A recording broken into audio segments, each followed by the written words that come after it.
Hello and welcome back to Under the Table.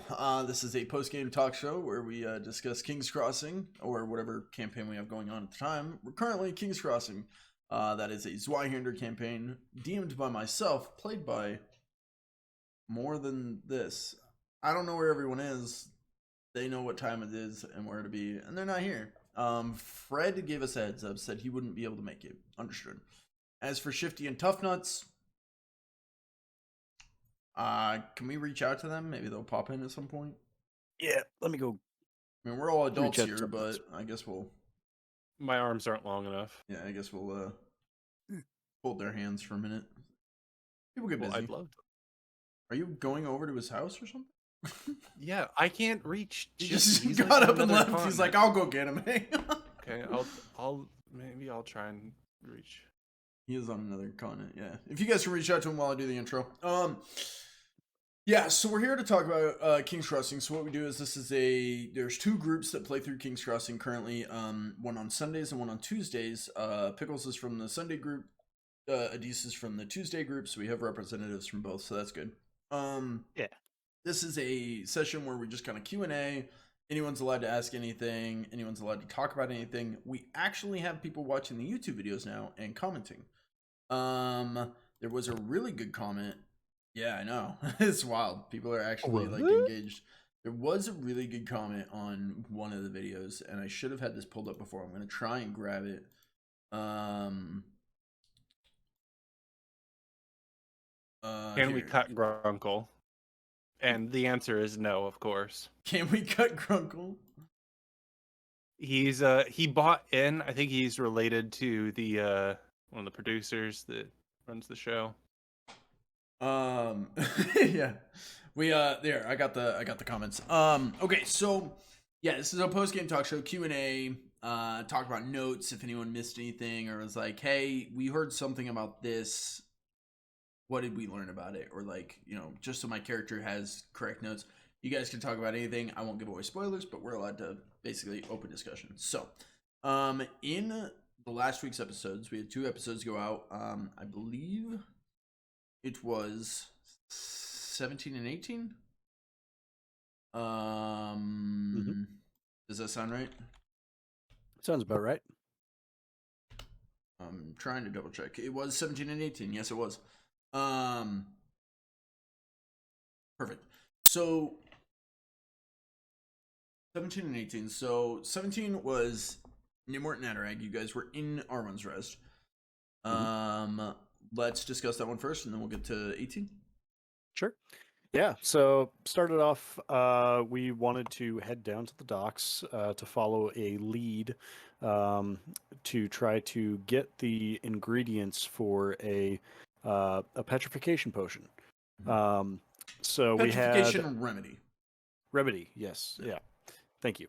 Yeah, petrification remedy. So we currently so starting the episode, we did not have any of the gathered materials, but we just knew generally where to go find them. So we started by going down to the docks because we had heard that it was Hopkins that had that usually like would have, and it'd be like, I think it was said it was like chewing on bitterweed a lot. So that was one of the ingredients, was bitterweed.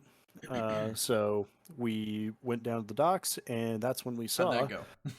Hopkins pulling Frankie out of the water. Frankie blew in the face. So immediately, neither one of us being too helpful as far as healthy things and healing is concerned, Adarag took off to go and try to find somebody in town to help. And I believe Gnimwirt was left jumping on top of Frankie.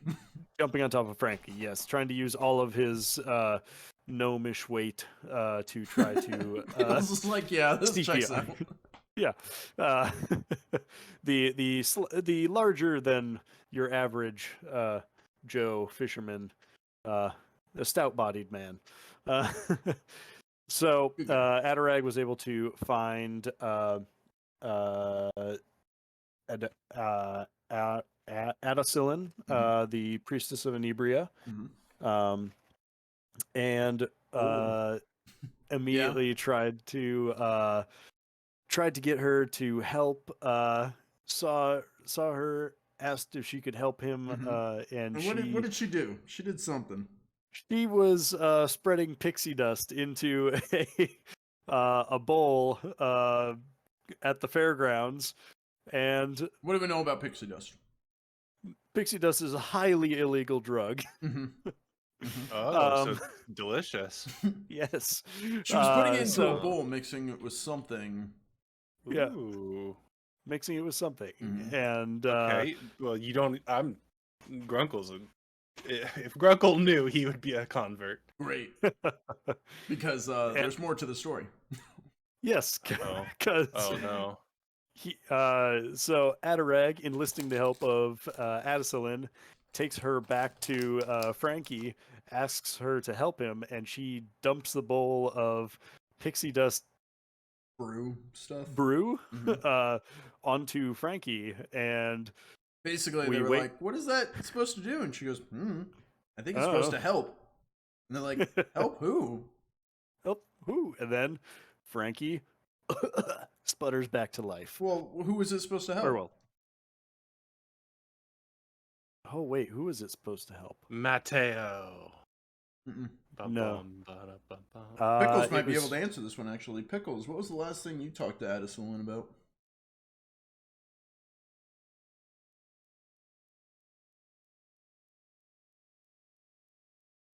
Before Grunkle left town, he went to Addison and was like, can you help us? Well, yeah.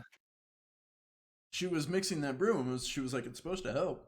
It was for Grunkle, but she used it to save Frankie, so that's why Grunkle didn't get a blessing. Oh. Oh. Yeah, she was mixing that for Grunkle for something, but ended up using it. And then he didn't get it? Frankie. She ended up using it on Frankie. Oh, and he'll return and he'll be an ogre with great memory and be like, "Where's my brew, bitch?" That's not. That was not Grunkle. Out of character.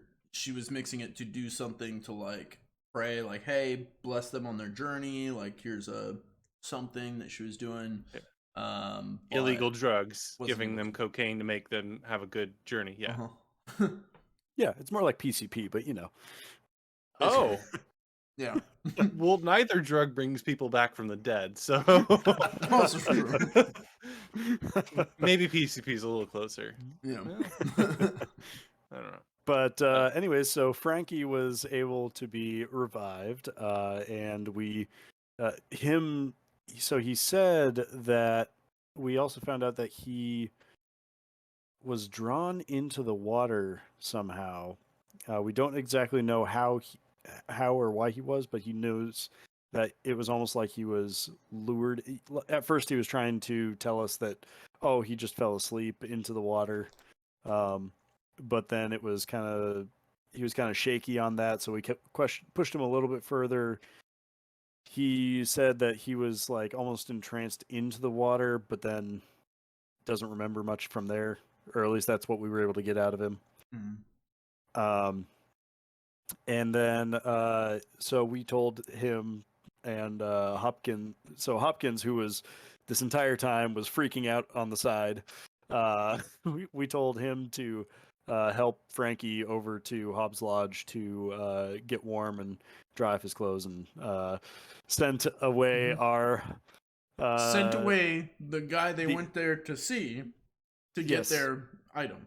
To get our item. So we were left with a short-lived excursion. They took it upon themselves to dive back into the ocean. What happened the first time you guys were in the ocean? First time we were in the ocean, we almost drowned. What happened the second time you were in the ocean? We drowned. You guys did 2 underwater excursions?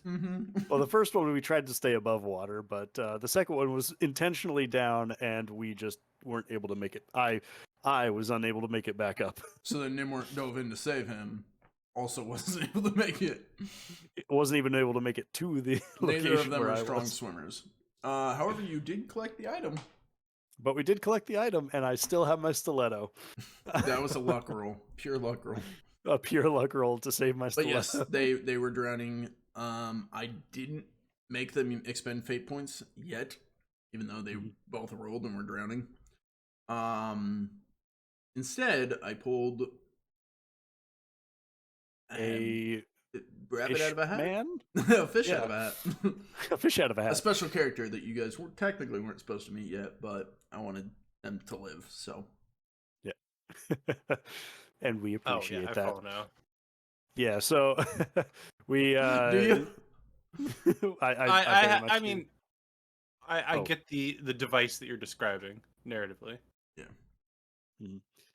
So some fish creature pulled them out of the water, dropped them off. Fish creature dove back into the water. Yep. Before we and if you tell me later it's a mermaid, I'm gonna be like, oh, was it? They didn't ask any. They were just like, okay, and left. Well, yeah. I mean, you don't look a mermaid in the mouth when you've been. We asked like if we caught any glimpses of it before it got back in the water, and he said no, and I think we just kind of moved on from there. Yeah. Because technically they weren't supposed to meet it yet, but I was like, well, I don't want you to die, so. That's what you call a meet cute. Deus Ex fish. Remind me, Puffnuts got an order point for diving in to save his friend. Mm-hmm. So I'm noting that, but if I forget. Sounds good. I'll try to remember as well. Actually, I'll mark it on my notes. All right, got it. Let's see. Where did you guys go from there? You guys left the dock. You went. So we got our bitterweed. Yeah. And left the docks. Then we went to go and see Granny Evelyn. Yep. Over in which we were able to find her because she was just kind of roaming about doing her thing. We're gonna be a little bit quicker with this. We're 20 minutes in. Sorry. No, I know. I'm loving it. But... Yeah. So she was doing her thing. Granny Evelyn was doing her thing, walking around in the fairgrounds. She was able to get us the yellow dill and the blue savory.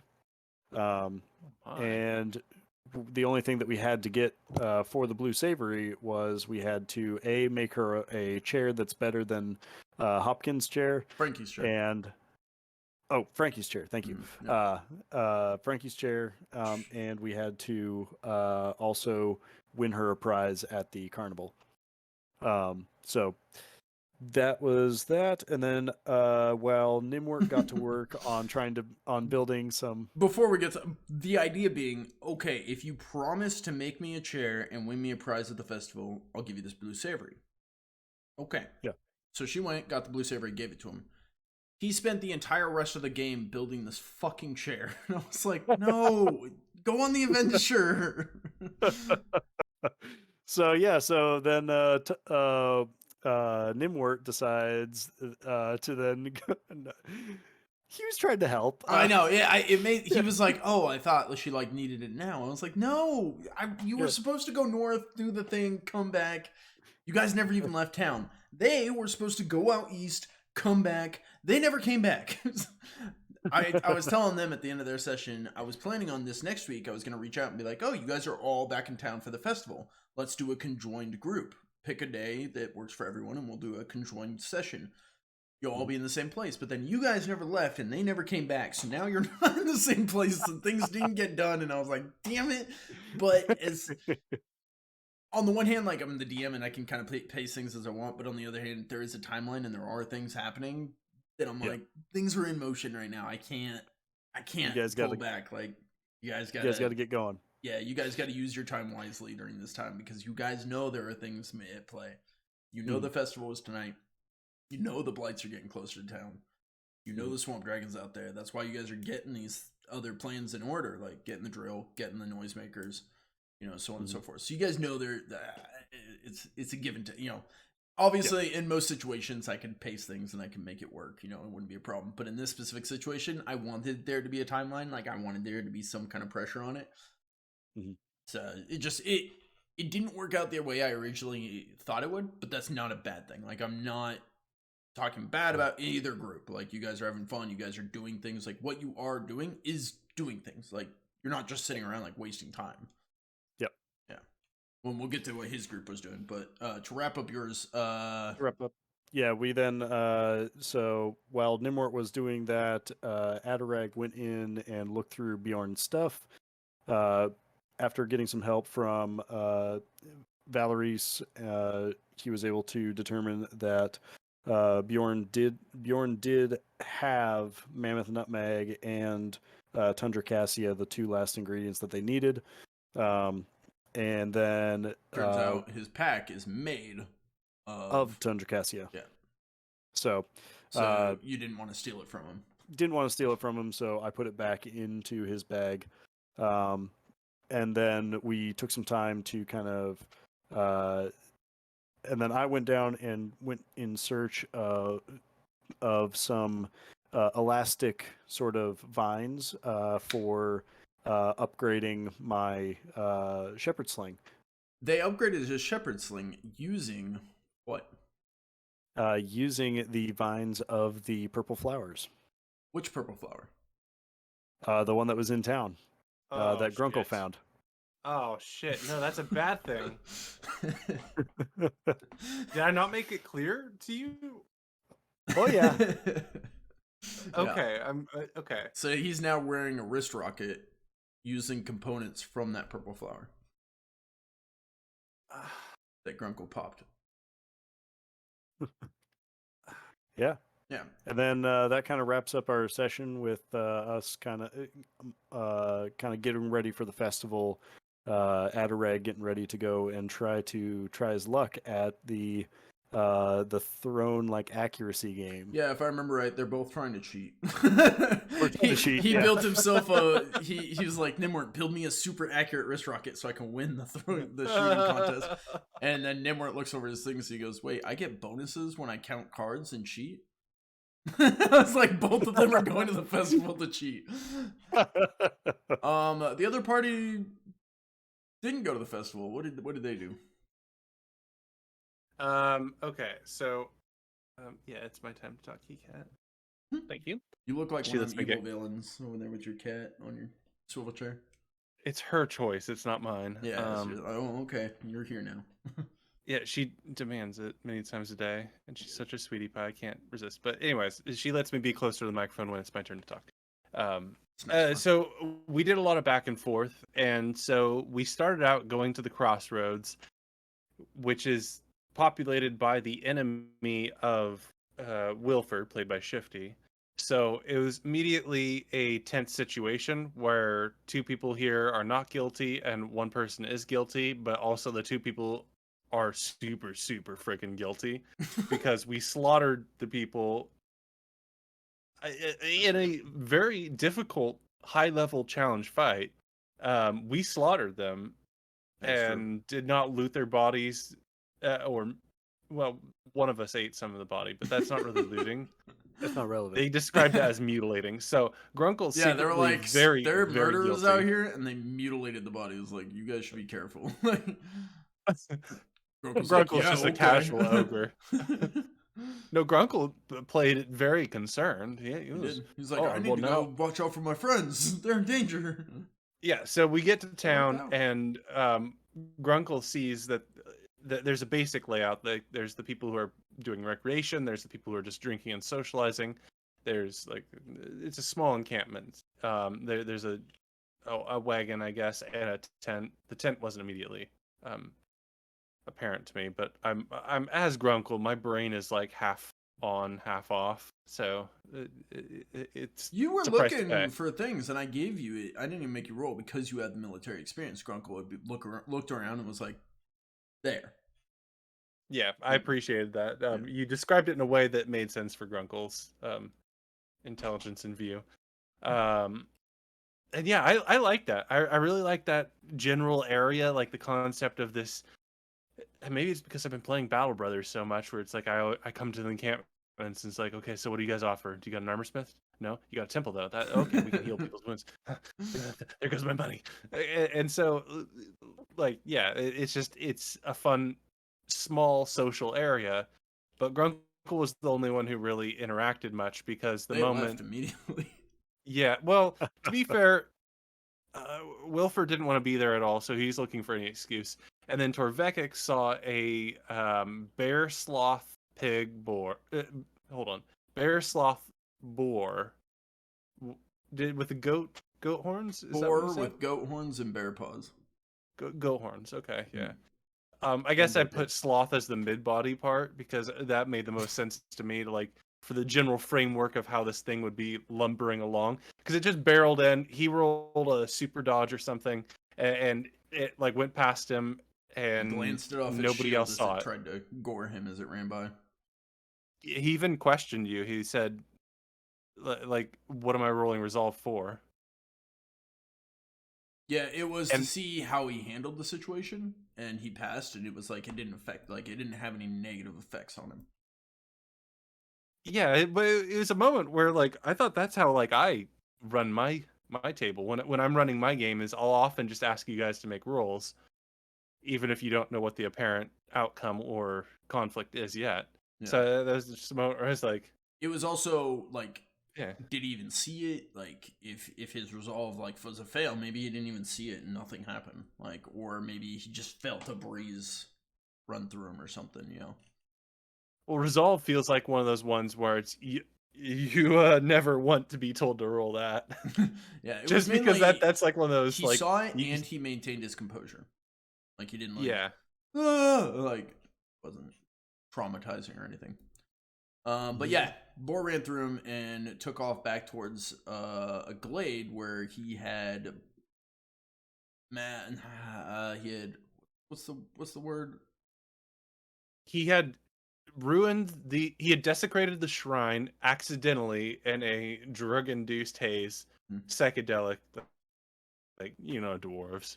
So this creature took off in that direction. He got the feeling it was headed towards that. So him and Wilfer decided to immediately turn around, and they just got to the crossroads. They immediately turned around and walked back. The main issue here being, and I even brought this up in game, I was like, there's time that it took you to get out to the crossroads. It took like 3/4 or 1/3 of a day. So it's going to take you almost another third of the day to get back to the glade.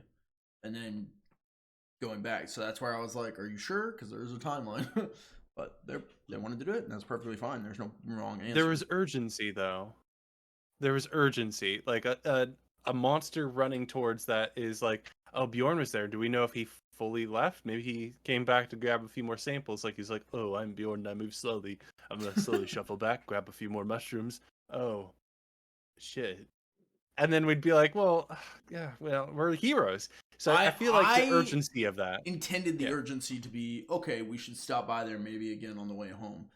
It was something that I wanted Torvekek. It's still a character story that hasn't been concluded. Like there's still a quest there.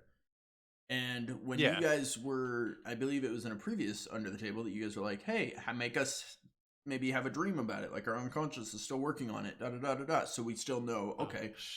Oh, shit. Yeah. So I tried to do that, and it ruined everything. Because then they're like, "Oh, okay." No. Turn around and went straight towards it, and I was like, "Well, I mean, you could have done it on your way back after you actually completed your mission. You just left, and then you have to go back, and now we're out of time." And I'm like, "Ah, my bad." No, you just found out how serious we were about that claim. Yeah, apparently they're really serious. I went from like no intention to 100% intention. I need to like dial it back and get that like middle ground. I feel like you tapped into what Fred wants to do with his dwarven character. Is he took that very seriously. He doesn't want to invoke any of these religious curses or anything with the gods or nature spirits or anything. So I think you tapped into that really abundant source of motivation. I'd say that moment almost became a focal point of the session. Yeah. Because you guys, they ended up going back to the glade. Grunkle didn't at first. What was Grunkle doing? So Grunkle really wanted to just sit down at the bar and drink with the fellows because I was like, all this travel. but you learned a I little decided bit from them. I what a little bit. You learned a little bit from them while you were Yes, there. I learned quite a bit from everybody there. But I was focused on my mission of trying to find something that I could use to resolve the problem of Yeah. like if you've offended a god or a spirit in this area, what kind of sacrifice would you give? And or item, I think I said, and they said you should be giving sacrifices, and so that comes into play later. But I thought, yeah, so you got to focus on sacrifices, giving things up, and I believe I talked to the captain, Captain Blackheart, delightful lady. Kind of pissed at things that happen later, but we'll get to that later as well. I had okay. I think the problem here was I had a lot of fun interacting with this mercenary band. That the fact that they're kind of low key slavers was like slavery with a couple extra steps. Like it's either execution or servitude. But we'll get to I see that. what you're talking We'll about. get to I that was like, later. I didn't think they were slavers, but I see where you're coming from. You get the vibe where I was going. They're the freemen, but it's like yeah. So Are they? I enjoyed interacting with this group of Are they the sort of. freemen? I don't know now, but Because they definitely gave very clear indications that they weren't. First, yeah, they gave when themselves Wilford another came, name. when Wilford came to town, or came to the crossroads, he didn't recognize any of these people. And when they were talking about they were pursuing this magic user, they didn't know his name, they didn't know much about him. They're like, this is who we've been tasked to find. Also, some murders that took down the men that were after him. They weren't my men, but you know, this, from what you could tell, this is very much a mercenary group that works for the freemen. Gotcha. Mm. Yeah. A mercenary group supposedly led by Captain Blackheart. Yeah, well, she's dope as fuck. But, yeah. So Grunkle gathered as much information as he could. He also wagered his healing, or at least, I guess, no infections in this case. I was hoping to reduce my moderately injured, but the reasoning was sound. Like, yeah, they bandaged me up. You gave no indication that anybody had anything more than like cleaning ingredients. Nobody was gonna be stitching my wounds. It's just like the other preventing big thing infection. Is, in this system, that's just not the way it works. You can't just take a short rest or a long rest. Like, it's not the way it works. So it just takes time and medicine and surgery or whatever the case may be. You know, I was like, I just want to make sure that I wasn't like sitting on any credits to my HP, you know. But so that made sense when you described it. It was just I did spend a bit of time leveraging like I would like to get some help for this. Can you take these javelins out of me? And they did, and no infection. Yeah, you gave me a brawn check to lift one of their carts up, so the wagon, the one wagon, you helped them fix so their that they wagon. could replace the wheel. Spent a fortune point. Didn't feel fully good about that, but I like the description. Well, the thing I don't feel good about is more so that I'm helping the people who want to kill my friend Wilfer. Oh, well, yeah, there's that. You're going to pound me over the head with a hammer later with that fortune point. That's fine. It's more so that I'm using that to help people. Remember that wagon you fixed? It runs over Wilfer. But like that. But come on, like that's what I said when I wanted to play Grunkles. I want to be able to help people with my bulk and weight, and like exactly I'm a big guy. I can just, and so that's like exactly the kind of thing I want to be able to do. Is like stop by people who are struggling and lift them out of the swamp, or fix their wagon wheel by lifting, and yeah, so that was great. And then after I realized I couldn't really buy anything from them that would be like, oh well, here's a mint and sage binding of whatever the fuck, because we have twine, I guess. Just burn this on the altar and you'll be good. I couldn't find that. I just barreled off after them on all fours. His group left, and then he got healed, fixed their cart, and then barreled off out of the crossroads as well. They all decided to go back to the glade. On the way back, they didn't make it there first. No, they stopped, and I haven't noted. Both of them are getting a chaos point for this. They both stopped, listened to a man grunting. They decided to go investigate, and it was a man digging a trench, burying his family, lighting them all on fire, and throwing himself in. Yeah. Oh, And it was pretty fucked up. They were just like, all right, and turned and walked away. And I was like, chaos. chaos. Yeah, well, that's a little bit of the trauma level of what do you do? Yeah, they didn't. Yeah, they weren't like trying. When he was talking about like they butchered my whole family, they took some. They're gonna take them. Like I'm not gonna let them. And they were just like, yeah, But anyways, can you help us with this? I was like, all right, chaos. Yeah. Yeah, so they got to see that, and I didn't get to go join them, thankfully, because the death pit did not seem like a good destination. No. Then they went to the glade. They got to the glade. They got there before me, yeah. Just right before you, yeah. They got up to the top, and then That's came barreling in. Yeah. I like that though, because like they entered, they got to interact a little bit. They have a little bit of a terse relationship in the sense where they don't fully trust each other, and I got the information at the camp. I feel like is mentioning. They gave me a flyer too, like a poster of a wanted poster of Wilford. Wait, am I allowed to say this? Because you've been saying he's a human. No, go ahead. Yeah, go ahead. Yeah. No, he's an illegal wizard. He's like a hedge wizard or something, and like. I don't care. I'm gonna protect him. I'm ogre. Do you remember what else they said about him? Because I feel like everyone glossed over this. That he set stuff on fire and it burned a lot of stuff down. They considered him a spy because he was one of the freemen. He was a part of the camp. He was one of the freemen, and then they considered him a spy, and from the southern kingdoms. And when he tried to flee, he tried to light them on fire. They think, but he ended up lighting himself on fire. That's what they told you. Well, that's some intrigue that goes over Grunkle's head. Yeah, I felt like everyone kind of glossed over it, and I was like, no, he was like, I said like he tried to light his brothers on fire, and okay, so we're not in the southern lands though. No. So he's from the southern lands, up in he's an elf. The lands that are still the freeman lands, or free land. They think he was a spy from the southern kingdoms, but he was in the freeman camp in the north.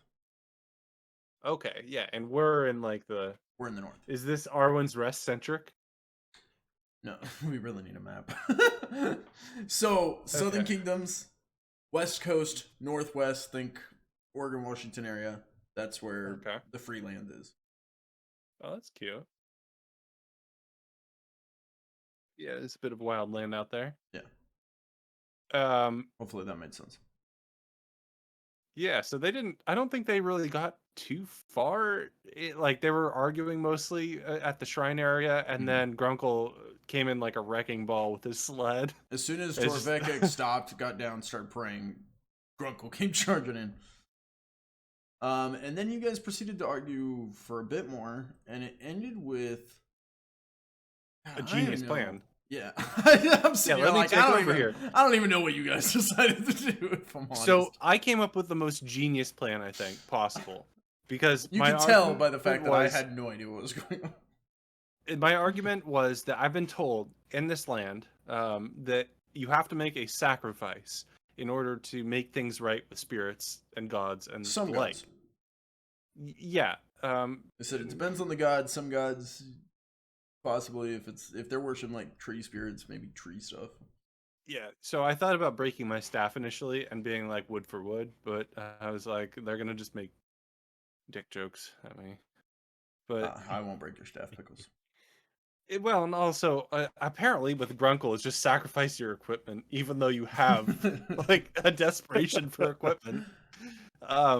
I'm always I don't know what is wrong with me. Anyways, so I came up with the idea that the things that matter to our two characters, the dwarf fighter who's out in the lands with his exotic dwarven medicine, would maybe sacrifice a dose of that, a healing ingredient from his dwarven medicine kit, laudanum, I think is what it's called, Yep. but sacrifice that to help heal. From what I understand, laudanum is closest to like a morphine, like a pain reducer in combat. For the wound he created in the stump with an axe. I know that it's not the same like neurosystem, but what you know, like I thought like it'd be symbolic healing, and then I thought even though I didn't do anything wrong, I was with him, and so therefore I'm kind of guilty by affiliation, you know, gaff, as if you will. Mm-hmm. And so I thought I will sacrifice my military cape, something Grunkle holds as part of his past identity. It's sort of as a crutch he wants to get rid of, but also something that he wants to not have be marred by people randomly taking bits of it out. So he thought he'd be like, you put in the medicine, you use this cape, wrap it as a wound, like a bandage. Bada bing, bada boom. You got a healed stump god right there. But nobody liked that idea. Instead, Wilfer held the stump. Torvekek prayed to stump god, and Grunkle ate a mushroom. Well, yeah, once they put me in charge of watching the weapons, because we felt like it'd be kind of offensive to like have the weapon that caused the wound near the stump, and then everybody's like, well, maybe we should move all of our weapons out there, and Grunkle's like, but my sword's not that. My sword was appropriate.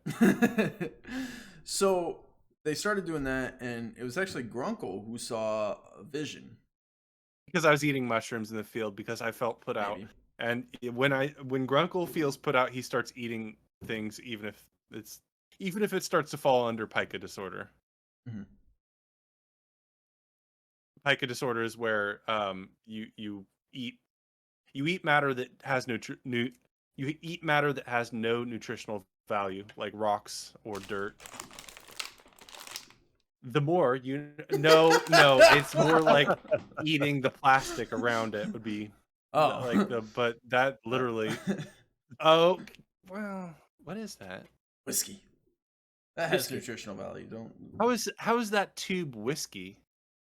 You've never drank whiskey out of a tube? No. No, I'm just kidding. There's a bottle. That's like a Pringles. You've had like wine in a box, right? That's oh my god. That's how a lot of whiskeys come. Holy. Yeah, nice whiskey. That's not what was cheapest this week. Kind of whiskey. You're some sort of wizard or a warlock. That was magical. I did not expect you to pull a bottle out of a Pringles tube. The whiskey wizard. Grunkle's vision. What did Grunkle see? Okay, yes, I remember this. Something happened and you iterated it in a way that wasn't what happened, and I was like, oh no. Oh no. Yeah, so there was only Grunkle saw this, so you had to reiterate it to them. Yeah, because I was the one eating mushrooms, being like, you know what? I can't do anything helpful here, so I'm going to try and indulge this glade, I thought to myself, and just eat the mushrooms, see if I can, like, be the wizard of the group for once. Mm-hmm. Terrible choice. I have the lowest intelligence. Anyways, so I saw this lady. I think maybe you said she was elvenish. She was at least slender, or maybe that's how I imagined her. But she was a lady. She was saying that like it was a ghostly image that kept fading in and out. It was humanoid, but it didn't resemble any specific race that you could tell. Okay, I made her an elven lady. It had a bluish aura to it. Hint. Yeah, and she was warning that there was a danger to look out for, I believe, because you said something. You were cut off at the end, like intentionally. Yeah. Basically, you need to watch out. Something destiny, something debt. And then what happened? She got gored to Torvekek, but Torvekek couldn't see or hear her. Yeah, and I could see and hear her, but Torvekek wasn't paying attention to me. Yeah, so yeah, I got those very negative vibes. I had the impression that before she was gored by a horn through her torso, that she was saying that if like it felt like a warning. Like you cut off on the de, and I thought it was like you're going to be dead or something. Like if you don't heed this warning. Anyways, yeah, she got gored by a unicorn, aka a rhinoceros, is my pet theory here. But apparently, I just throw in details. I'm like, this indecipherable blob. Oh, damn, that's an elven lady. It was so funny because he was reiterating to the group what happened, and he goes, "Yeah," and then she was killed by, what'd you say, the gray monstrosity or something? You're like, "Yeah, you described it in a weird way," and I was sitting here like, "What?" The spearhead.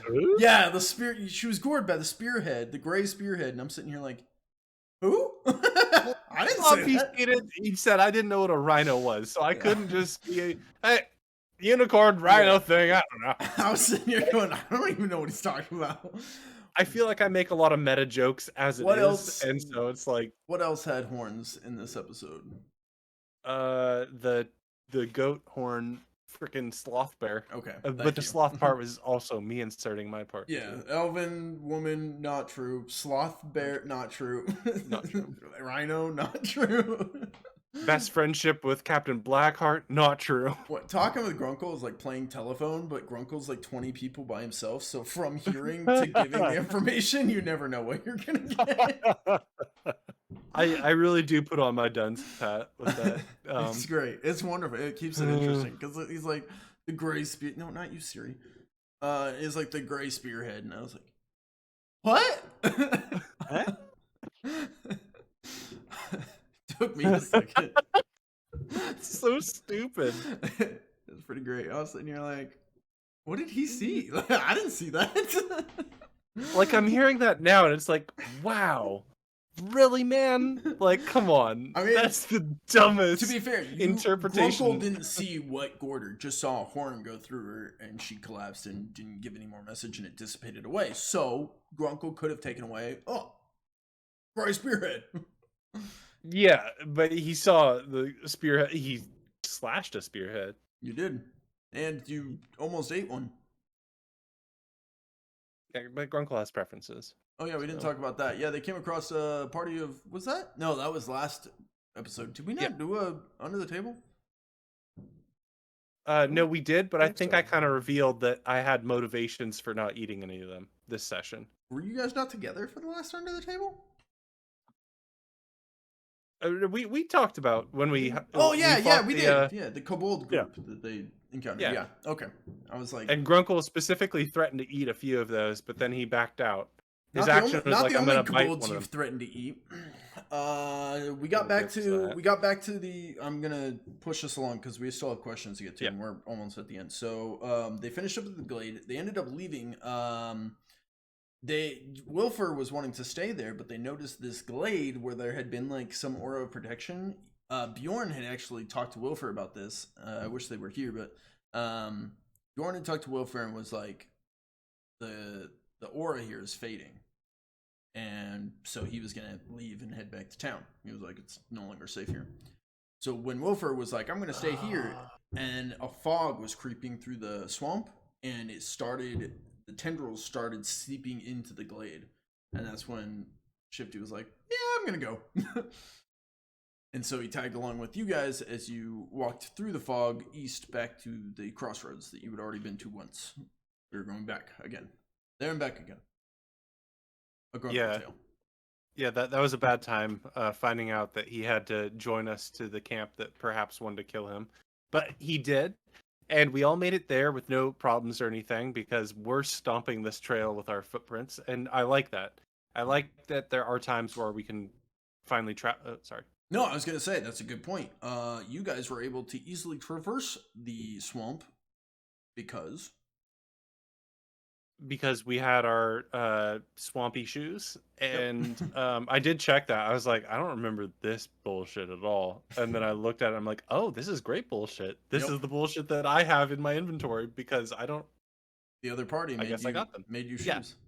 Yeah, so we got fancy shoes. We can walk in the swamp, but I also feel like it's an element of making a setting worthwhile to be living in is now we finally have this bullshit route that we can stomp across and not really have that many issues.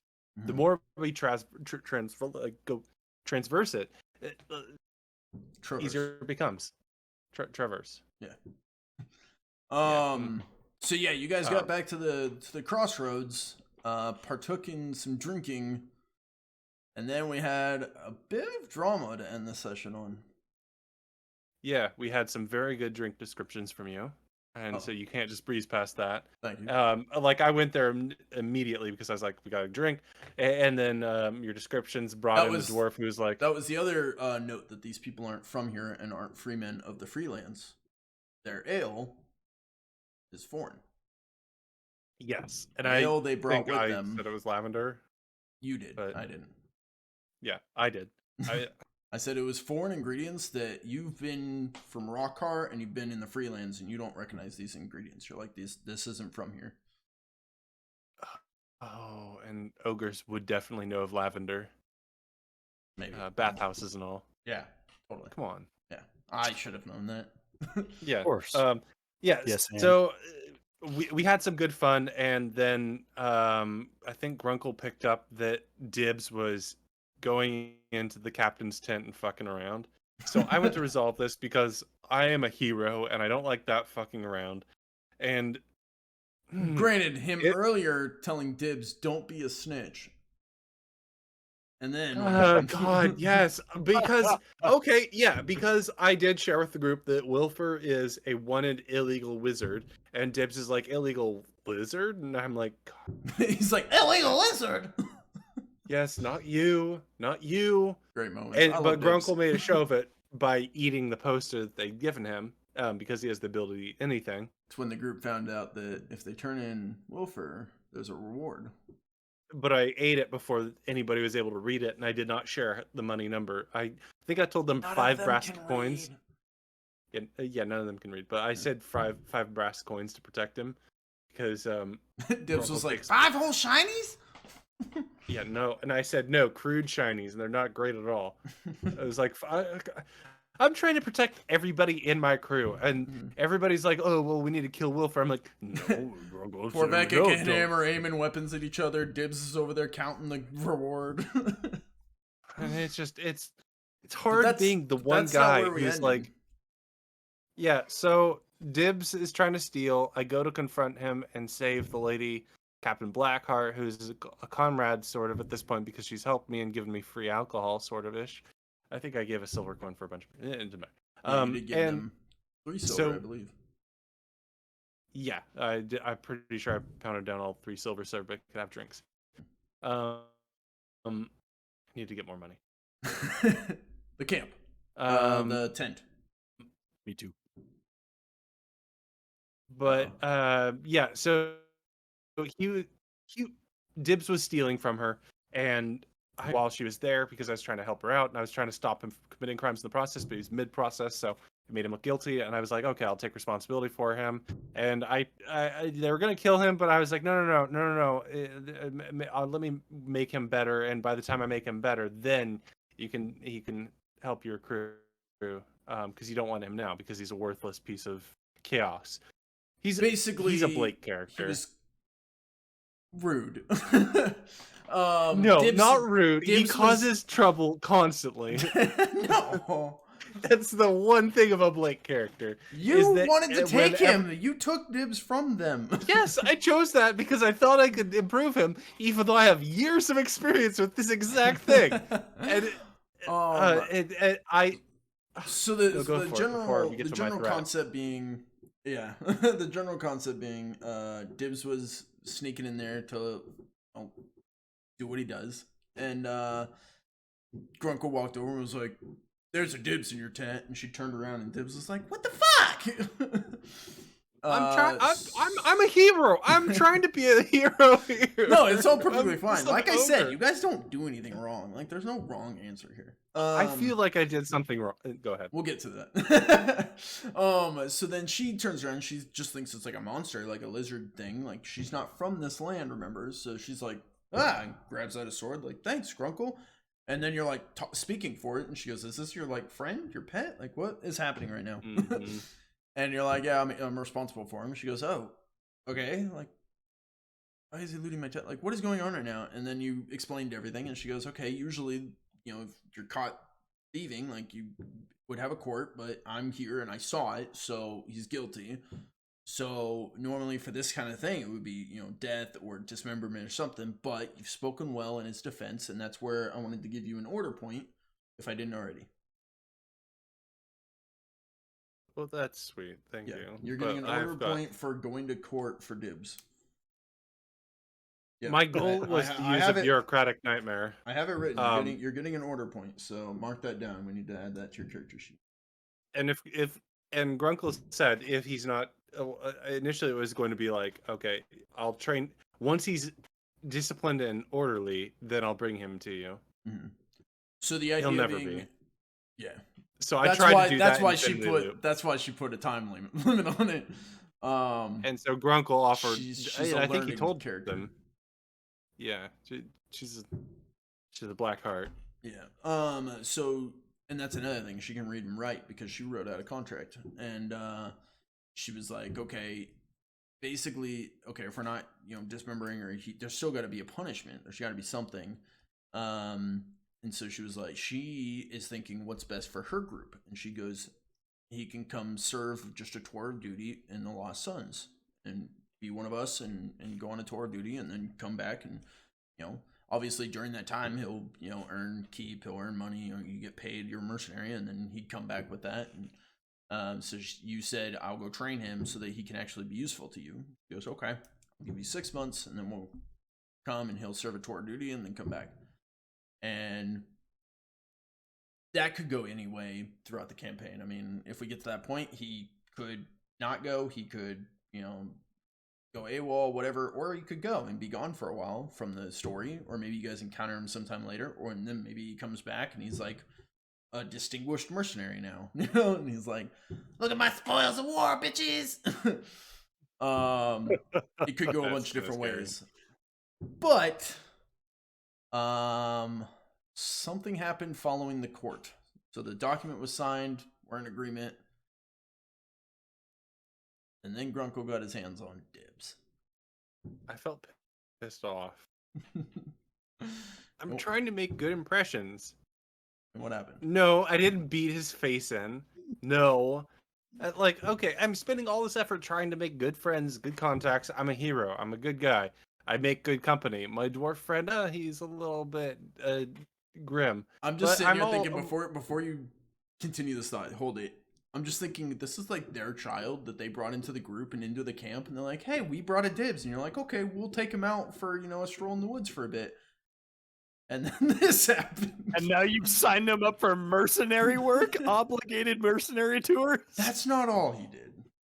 What else Grunkle said? Grunkle did say that if he doesn't fulfill that contract, Grunkle will. So the pressure isn't on dibs, it's on Grunkle. Like he doesn't break his promises. It's more so that Grunkle has made many requests for this character to not fuck us over, and so at this point I was just fully enraged, and I was like, okay, we killed a bunch of kobolds recently. And I didn't eat any of them. So I was like, as Grunkle, I told him that his kind is disgusting to me in the sense of wanting to eat them. That some people are delicious and look tasty and smell well, but his kind are disgusting and filthy vermin that I don't want to eat. You said what to my child? But and that if he crosses us like this and causes problems, I will eat him and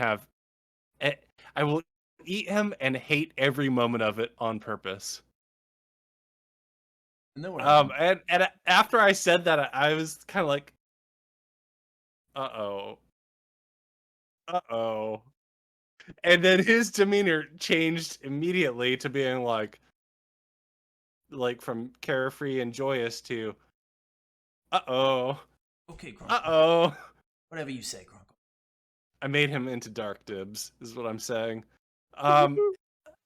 I will, and so like part of the concept of Grunkle is that he is an ogre, and ogres in like the mythological sense are man eaters, like that's their core role, and so I'm trying to play it as Grunkle wants to be a good ogre, but he still has remnants of being, oh, what's his career? What's the career he has? Berserker as an ogre, like he has remnants of being a monster while still being a character that wants to do good, and when you push him to the edge, like that was what I wanted.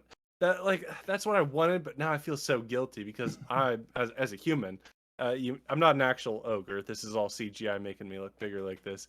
I I feel terrible if I kill a bee, and so like these threats, I wake up the next morning, I'm like, God, fucking damn. Okay, Grunkle. Whatever you say, Grunkle. It's not okay. I've ruined everything. You set him down and he curled up and went to sleep. Yeah. He's obeying, but I don't like it. And we left off with you guys saw the fog had rolled in, and that wasn't the only thing that rolled in. You looked to the trees and you were being watched by lots of eyes. Either we're being hit by a bunch of spine demons, spine spurs. That's not the word you had for them. The wood blights. Wood blights. There we go. That's gonna be it's either the wood blights or the kobold coming for revenge. And if it's the kobold, then we have a spy that okay, is not seriously, your friend. That's just. I honestly, while I was holding them there, I felt like the lesser of two evils was to threaten him, and the easier option that I resisted was just I stuff him in my mouth and I crunch down. Because that was my first thought. Was like, God damn it, you've crossed me. I'm not dealing with this anymore. You're dead. You know Adarag already doesn't like you because he thinks you stole his ship. Well, I don't know that. He held you up at gunpoint. Yeah, well, I don't understand guns, so That's also true. Yeah, he's just you held me up at stick point, and that happens all the time. Don't think you're original for having a fancy stick. Okay, so that's the 2 sessions. That's what you guys got through. That's a little bit of the story going on. One of the comments, this is towards Adarag's group. You know your campaign is going well when the party enjoys role-playing in town just as much, if not more, than dungeon adventuring. Yeah. How has it been 3 sessions in a row you guys have been in town? 4 including the crossover? So it's 2 including the crossover. 2 including it'd be 3 including the crossover. It'd have to be at least 3. Because it was so last one was like us actually getting the ingredients. The one before the neighbors, then playing detectives, and the parties meet. So the parties met in town, and then you guys investigating the marketplace fire, and then helping out the neighbors, Frankie and Hopkins, and all that. Yeah, that's 3 episodes. Yeah. You said 4. 2 including. You said 2 including the crossover. That would be 2 total. 2 including 3 including the crossover. 3 including the crossover. Yeah. 3, not 4. I was wrong in 4. It's 3. I was wrong in 2 including 2. It's all good. Anyways, the 3 episodes in town. 3 episodes. Yeah. Because, but to be fair, you guys got to town the very first day and immediately left. So. Yep. You didn't spend any time in town in the first episode. Yeah. You got there and was like, where are they? They're like, not here. You're like, okay, bye. Okay. Sayonara. Let's see another comment. This is this one's towards Grunkle's group. It says #MUD Mud PTSD. Yeah. Well, you tried drowning and losing everything that you started with. Well, we didn't lose everything we started with, but I was tried drowning with the rest They of actually drowned. We drowned. Yeah. Oh, twice. Twice. Sorry. Well, some of us are built, and Built some different. of us are smart. The last comment here is towards both parties. They totally relate to this Whiff Fest experience. It's a massive enthusiasm drain. No fault of your own, but when the dice just roll complete shit all night, big issue with. We hear it a lot from Torvekek, Fred. Yeah. I quit. I'm not even rolling. Even though he had some great rolls, he even had some crit successes. I think there was actually, wasn't there one episode where he had like 3 different crit successes or something? Yeah, it's just in a D100 system, you don't really feel comfortable until you have like a 60 to 70, 80%. You guys chance. have had some. I think Grunkle had one roll this last time that was like a 70% or less. I can't remember exactly what it was for, but Adarag had a couple with the sneaking in town. that's true. Yeah, we found out has bonuses sneaking around in town, so he gets huge bonuses to that. So he gets like a 70% or less on those. Yep. Gnimwirt, same thing with crafting. He has a crafting. Nutty. His character's so fucking broke. Like, the more I think about it, his character's so broke because he's like, his perks, and this is all just off his character sheet. Anytime he wants to craft something, he can readily find the ingredients for it.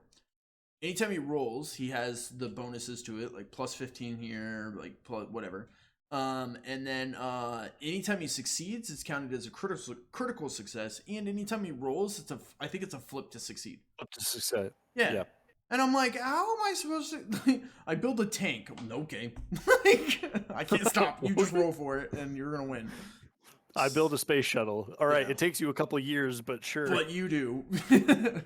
Well, hold up. That's where your penalty comes in, because anytime your character build like that gets to the point of, well, I have a plus 35 to this, or let's say just give it a standard thing like in a D100 system, a plus 50 to a roll that's already, let's say, 56. So you have 106 on these things, and it's like, okay, well, every time you roll, then you succeed, right? And that's where you bring in the penalties of the only reason to get that high level is therefore to succeed at higher level things. Like, take super strength as an example. You don't want to be like rolling to lift a sledgehammer. You want to be rolling to lift a car and throw it. Like that kind of thing. So if you're like, where, oh, you pick up this door shield, it's like, yeah, you can. I'm not even gonna make you roll for it. But if it's like, I pick up this tank, it's like, oh, okay, we're gonna have to roll for it. Yeah, you want to push to the point where you can do things that normal people would just automatically fail. And that is actually a good segue into what I wanted to talk to you about next. That was me writing a segue. If you didn't catch that. It's okay, when sometimes you need to adjust the bell curve, make simple tests easier as time goes on to balance it out by making harder tests harder. Exactly. So a good example that I want to bring into that is something we've talked about: crossing the swamp. You started out falling in mud pits and struggling and all that, and then it got to a point where you guys started learning how the mud pits worked and what to look out for. Okay, we've got some soft ground here, that's probably a mud pit, let's watch out.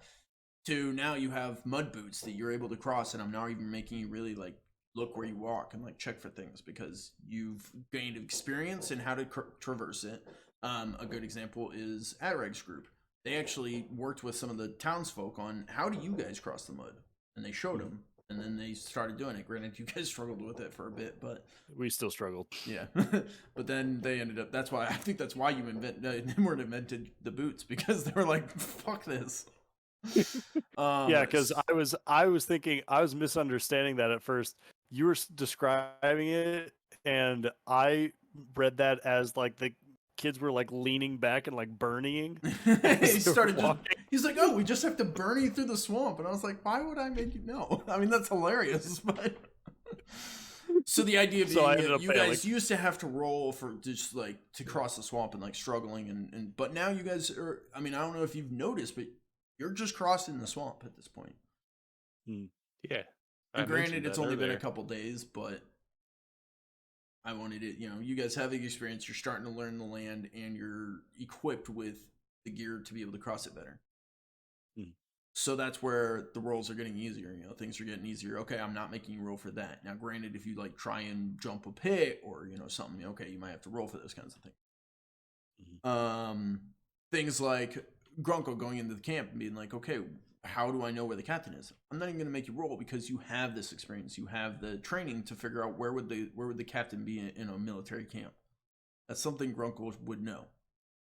oh yeah, that's the tent we don't go near because they make us do.